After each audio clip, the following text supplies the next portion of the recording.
வணக்கம் நண்பர்களே. பணம் அப்படிங்கிறது ஒரு மனிதனுடைய வாழ்க்கையில் ரொம்ப முக்கியமான இன்றியமையாத ஒரு கருவி. உங்களுடைய வாழ்க்கையில் பணத்தை எப்படி அதிகரிக்கலாம் அப்படிங்கிறதுக்கான 7 விதிகளை இந்த வீடியோ மூலமாக நீங்கள் தெரிஞ்சுக்க போகிறீங்க.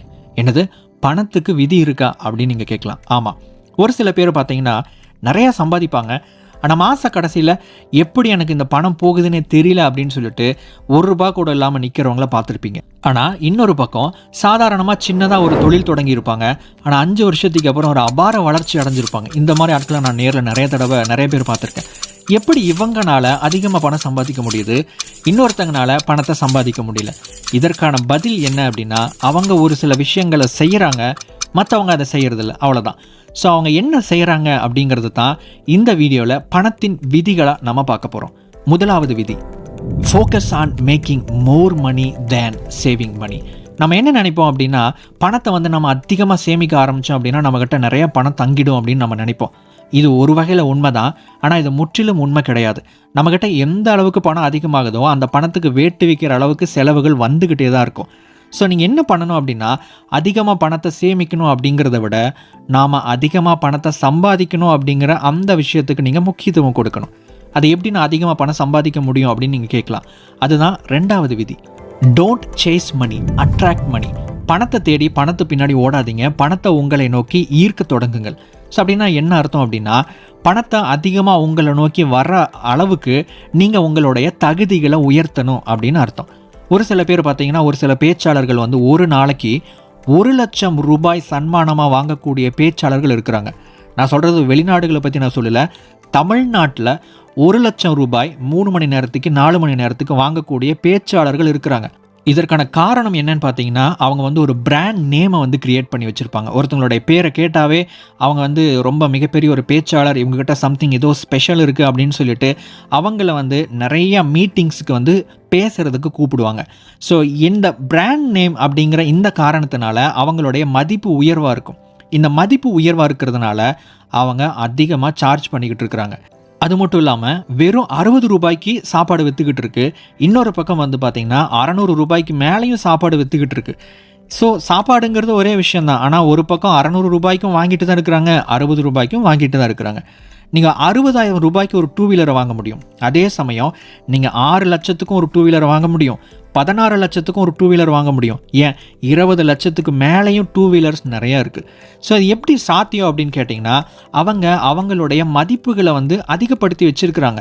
ஒரு ₹16 லட்சம் ஒரு பைக் விற்குது அப்படின்னா அந்த பைக்கில் இருக்கக்கூடிய ஃபீச்சர்ஸ், அந்த பைக்கில் இருக்கக்கூடிய சிறப்பு அம்சங்கள் அப்படிங்கிறது நார்மல் பைக்கில் இருக்காது அப்படிங்கிறத அவங்க தெளிவாக காமிக்கிறாங்க. உண்மையாகவே அந்த மாதிரியான பைக்ஸ்லையும் இருக்குது. அதனால தான் 16 லட்சம் கொடுத்து கூட நிறைய பேர் இன்றைக்கி பைக் வாங்கி ஓட்டிக்கிட்டு இருக்கிறாங்க. அதனால தான் ₹600 கொடுத்து கூட நிறைய பேர் சாப்பிட்டுக்கிட்டு இருக்கிறாங்க. ஸோ நீங்கள் செய்ய வேண்டியது என்ன அப்படின்னா, உங்களுடைய மதிப்பையும் உங்களுடைய தகுதிகளையும் நீங்கள் உயர்த்தணும்.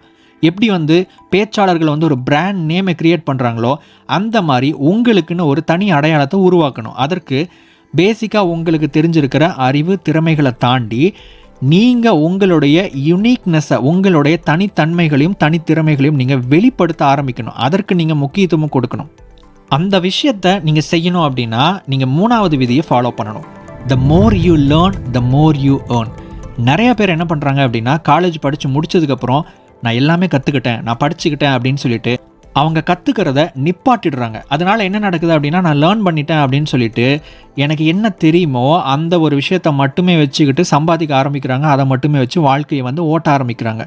இது மட்டும் போதாது நண்பர்களே, இன்னும் எக்கச்சக்கமான விஷயங்கள் இருக்குது. இன்றைக்கி இன்டர்நெட் அப்படிங்கிற இந்த ஒரு கருவியை ஒரு டூலை மட்டுமே பயன்படுத்தி நீங்கள் எக்கச்சக்கமான திறமைகளை, எக்கச்சக்கமான அறிவை நீங்கள் பெற்றுக்கொள்ள முடியும். ஏன் இந்த வீடியோ மூலமாக கூட ஒரு சில விஷயங்கள் நீங்கள் கற்றுக்கிட்டு தான் இருக்கிறீங்க. நீங்கள் எதை கற்றுக்கணும் அப்படிங்கிறது முதல்ல உங்களுக்கு தெரிஞ்சு கற்றுக்கிட்டாதான் உங்களுடைய தகுதிகளை நீங்கள் உயர்த்த முடியும். சரி, அதை எப்படி கற்றுக்கிறது அப்படின்னு நீங்கள் கேட்கலாம். சிம்பிளாக ஒரே ஒரு எக்ஸசைஸ் மட்டும் நான் கொடுக்குறேன். இதை இனிமேல் ஃபாலோ பண்ணி பாருங்கள்.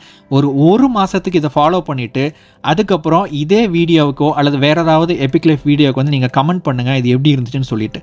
அது என்ன அப்படின்னா, ஏதாவது ஒரு டாபிக் எடுத்துக்கோங்க. இப்போ உதாரணத்துக்கு how to make money online அப்படின்னு எடுத்துக்கலாம், how to create a YouTube channel அப்படின்னு எடுத்துக்கலாம். எதுவாக வேணால் எடுத்துக்கோங்க. ஏதாவது ஒரு டாபிக் எடுத்துக்கோங்க. அந்த டாப்பிக்கை யூடியூப்பில் போய் சர்ச் பண்ணுங்கள். அதில் என்னென்ன வீடியோஸ் வருதோ அத்தனை வீடியோவையும் முதல்ல உட்காந்து பொறுமையாக பார்க்கணும். ஒரு தேடலோடு என்னைக்கு நீங்கள் இன்டர்நெட்டில் பூந்து தேடி அதை வந்து ஒவ்வொரு விஷயமா பொறுமையாக பார்த்து அதை வந்து தெரிஞ்சுக்கிட்டு அதை வந்து நீங்கள் ப்ராக்டிஸ் பண்ணுறீங்களோ, இதுதான் இங்கே ரெண்டாவது விஷயம். நீங்கள் சின்ன சின்ன விஷயங்களாக பயிற்சிகளாக நீங்கள் வந்து செய்யணும்.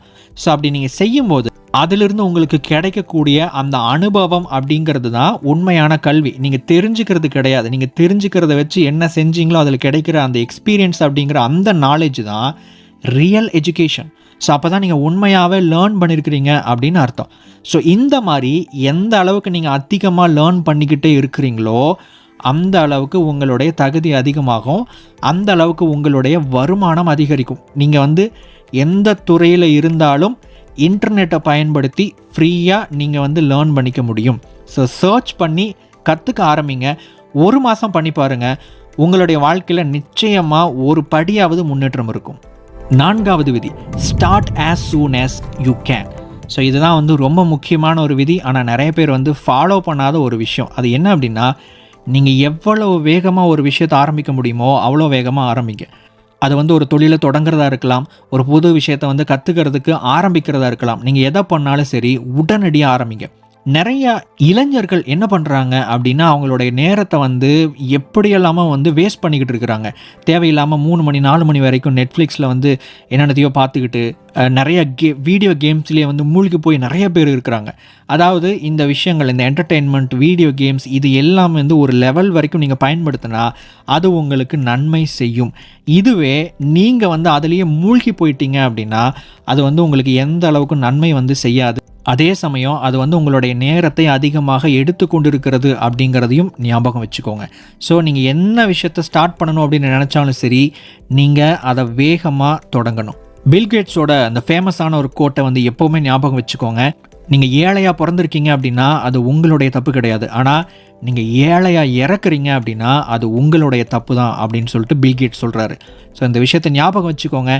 எவ்வளவு வேகமாக நீங்கள் செயல்படுறீங்களோ அவ்வளோ வேகமாக உங்களுடைய வாழ்க்கையை நீங்கள் மாற்ற முடியும். 5வது விதி, ட்ராக் யுவர் மணி. உங்களுடைய பணத்தை கணக்கிடுங்கள். நிறைய பேர் செய்யாமல் இருக்கக்கூடிய ஒரு முக்கியமான விஷயம் என்னென்னு தெரியுங்களா? பணத்தை வந்து கணக்கு வழக்கு வந்து வச்சுக்கவே மாட்டாங்க.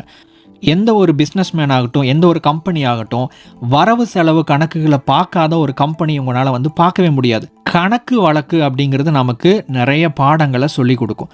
ஸோ நீங்கள் உண்மையாகவே அதிகமாக பணம் சம்பாதிக்கணும் அப்படின்னு நினச்சிங்கன்னா நீங்கள் ஆரம்பிக்க வேண்டிய முதல் படி என்னென்னு தெரியுங்களா? இதுதான். முதல்ல 1 மாதத்துக்கு வரவு செலவு கணக்குகளை வந்து கணக்கு வைக்க ஆரம்பிங்க. அதுக்கப்புறம் உங்களுக்கே தெரியும் நம்ம என்னென்ன தப்பு பண்ணுறோம், என்னென்ன வீண் செலவு பண்ணுறோம் அப்படின்னு சொல்லிட்டு. அதுக்கப்புறம் தான் உங்களுக்கு அந்த மணி கான்ஷியஸ் வரும்.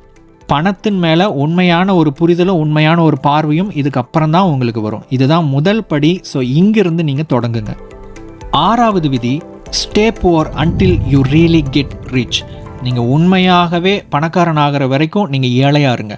ஸோ அப்படின்னா என்ன அர்த்தம் அப்படின்னா, நம்ம சொல்லுவாங்க இல்லைங்களா ஒரு பழமொழி, விரலுக்கு தகுந்த வீக்க வேணும் அப்படின்னு சொல்லிட்டு.